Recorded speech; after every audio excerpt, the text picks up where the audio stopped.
There you are. Feeling better? How did you find us? At the cauldron? And what did you do to everyone right before I passed out? All business, I see.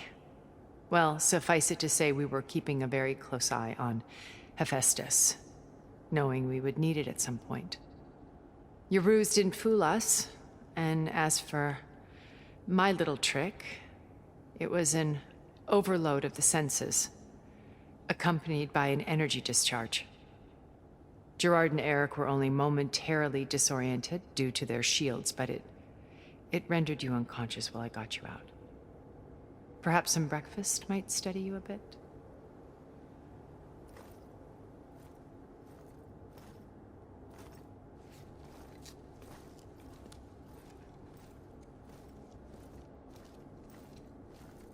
This was your house. The one you recreated for Beta, in the data channel you shared. How perceptive of you. Please, this way. After everything your people have done, you think I'm just gonna sit down and have a chat with you? They're not my people. They never were, and especially not now. You shot off into space with them, and lived with them for 1,000 years before coming back. So what made you suddenly turn on them? Quite simply, this. My old focus. You repaired it? But that means you've seen Incredible things. What you've accomplished in 2 decades of life.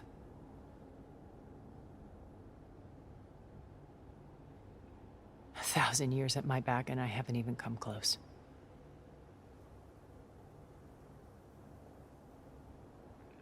I'm sorry if I invaded your privacy, but I had to. In order to understand. To be enlightened. You truly are Elizabeth's blood. With her drive, her sense of mission, her integrity. Watching all this shamed me for the company that I've kept. Having seen it, all I want is to help you. even if it means stopping your friends? Especially so. Please, sit down.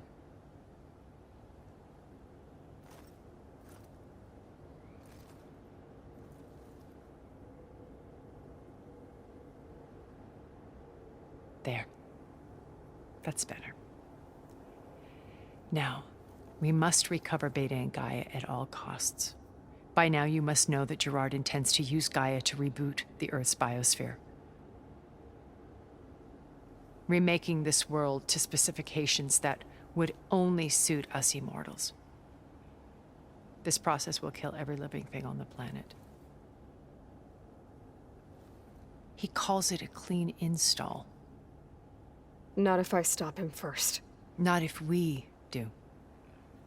And once he and the others are gone, we can work together to fulfill Elizabeth's dream. I'm sure Beta told you that there's a build of the Apollo database on board our ship. A complete collection of human knowledge. With that and Gaia, we could do everything Elizabeth wanted. Heal the biosphere, educate the people of this world, uplift them. Create the world she imagined. Let's not get ahead of ourselves. From what I've seen, your friends are invincible. I do wish you would stop calling them my friends. And they're not invincible. In fact, a friend of yours has found a way to defeat them. Silence. Oh, he's been a busy bee, building an army powerful enough to crash through Gerard's precious base. Yeah. Regala and her rebels. Even now, she's preparing a final march on the Tenakth capital. When she wins, she'll have the entire tribe under her control. Hundreds of warriors and machines to throw at the base. She's been duped. They'll all perish, of course. But it should be enough to break Gerard's defenses and allow Silence to kill him. Along with all the others. Using the new weapon he's developed. Yes, he's found a way to circumvent our shields. Truly an exceptional man. He's planned for everything. Except you and me. You see, while his army is battering down Gerard's doors, you and I will sneak in through a back way. One that only I know about. While Silence and my friends are busy battling each other, we'll take back Beta and Gaia. I told you I want to help you. I mean it.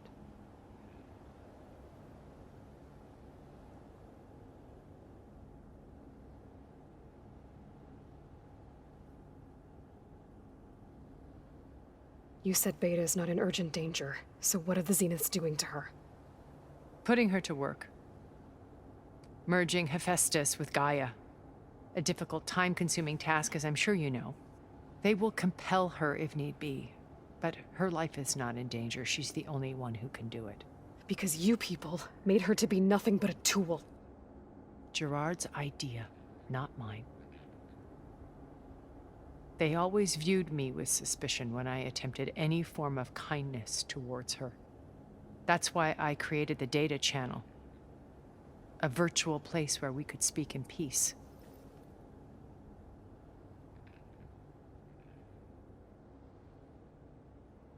So this channel you shared with Beta, none of the other Zeniths ever found out about it.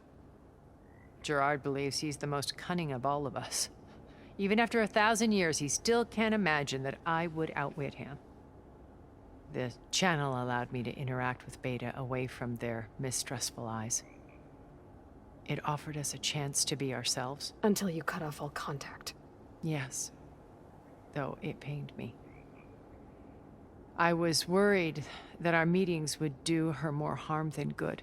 Well, she felt like you tossed her aside. I was afraid the others would find out and punish her. She may not have had the comforts of friendship anymore, but at least I ensured she was safe.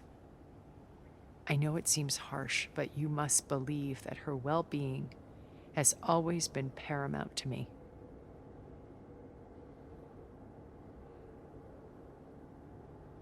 Why did you make the data channel look like this place? I built this house as a shelter to weather any storm. A safe place. Not just for me, but for the art stored below. Cultural artifacts of incalculable value. Truly some of the greatest achievements of human civilization. And you wanted Beta to see them? Yes. Her upbringing was so cold and technical. I thought if she could experience Vermeer and Rembrandt, it would bring something else into her life. A heritage every bit as valuable as the scientific and technical data being drummed into her.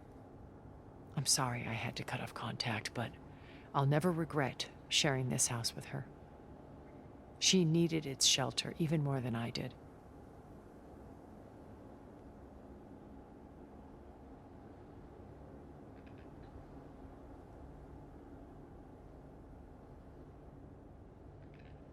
My old focus. How did you find it, let alone repair it? When we encountered you at the Hades Proving Lab, Gerard saw you as a redundancy. I knew better. You were a revelation. After your dramatic escape, bravo, by the way. Gerard and Eric assumed you were dead and gave up the hunt. I wasn't so sure. When the others were busy, I returned to the lab and searched for any trace of you. That's when I found this little treasure. Not easy to repair, but certainly worth the effort. As I watched your life unfold, you were like a splash of color on a worn canvas. What Liz was, and more. Did you show it to the others? Of course not. It was your actions that inspired me to defy them. It's worth noting that if I hadn't found it and watched its contents, I wouldn't have known to save you at the cauldron. You'd be dead. So I should be grateful? If you like.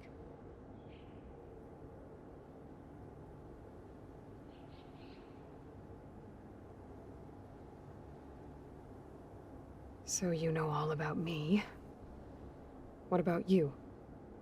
What would you like to know? Well, start with your life on Earth. When I was 8, terrorists flooded my home city. Thousands drowned, my parents included. I was one of the few who survived. My guardian sent me to boarding school. Among my peers, I was the strange girl, the orphan to be avoided. All because of circumstances beyond my control. Oh. So we're a lot alike, huh? Aren't we? You were an outcast. But you didn't let that stop you from getting what you needed. Neither did I. I climbed my way out of desolation and used my wits to build a fortune. First, from the technical analysis of art and the detection of forgeries. Profitable expertise in those days. But as it turned out, the software I developed was even more useful for counterintelligence. From there, it was only a short step to gathering extremely valuable intelligence on my own. You were a spy? More like a service one could turn to for information. I had to remain anonymous, of course, to protect my privacy. But despite that anonymity, Far Zenith inevitably sought me out.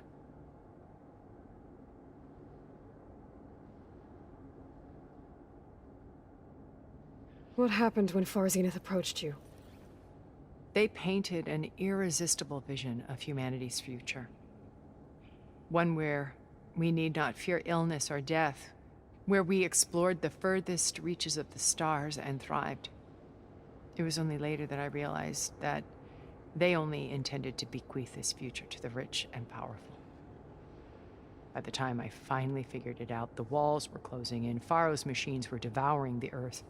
So I accepted Far Zenith's invitation to a berth on the Odyssey. I wanted Liz to come, but she had nobler plans, as you well know.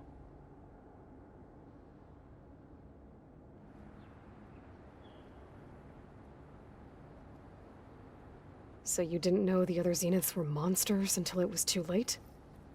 I knew some of them were, certainly. It wasn't until we were off-planet that I understood the true scope of their greed. I was grateful to simply be alive, but the others became obsessed with a kind of effortless immortality. They built a colony where machines serviced their every need, where any memory or fantasy could be endlessly savored in virtual reality.